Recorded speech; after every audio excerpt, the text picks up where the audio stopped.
এই সময় এই নদীতে প্রচুর পরিমাণে পাখি আসে, জলজ যে পাখিগুলো আছে সেই পাখিগুলো আসে। সেই পাখিগুলো এখন ডিম পাড়ার সময়, এই গ্রীষ্মকালে এই পাখিগুলো ডিম পাড়ে, বর্ষার আগে আগে তারা চলে যায়। সেই পাখিগুলোর সমারোহ দেখার মতো। বেশ কয়েক প্রজাতির হাঁস, যেগুলো পরিযায়ী হাঁস আমি বলবো না, আমাদের বাংলার বিভিন্ন প্রান্তে, আমাদের দক্ষিণ এশিয়ার বিভিন্ন প্রান্তে সেই পাখিগুলো থাকে।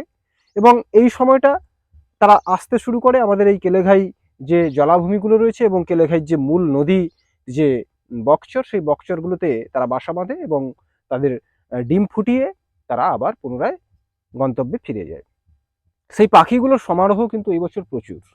সেই সঙ্গে সঙ্গে নদী তো এই সময় শুষ্ক থাকতো, কেবলমাত্র নদীর যে মূল স্রোত সেখানে জল থাকতো, কিন্তু নদীর এই যে অস্বাভাবিক জলস্ফীতি, এর জন্য মাছের প্রজাতির একটি বিরাট পরিবর্তন আশা করি আমি এই বছর লক্ষ্য করতে পারবো, এবং সেই বিষয়ে প্রতিবেদনও আপনাদের সঙ্গে তুলে ধরবো, এই আশা আমি করতে পারি। স্থানীয় বাজারে বেশ কয়েক প্রজাতির মাছ আমি লক্ষ্য করেছি, যেইগুলো কিন্তু প্রায় বিলুপ্তির পথে ছিল, মাঝে মাঝে লক্ষ্য পড়তো, সেই মাছগুলো ধীরে ধীরে কিন্তু আবার দেখতে পাচ্ছি।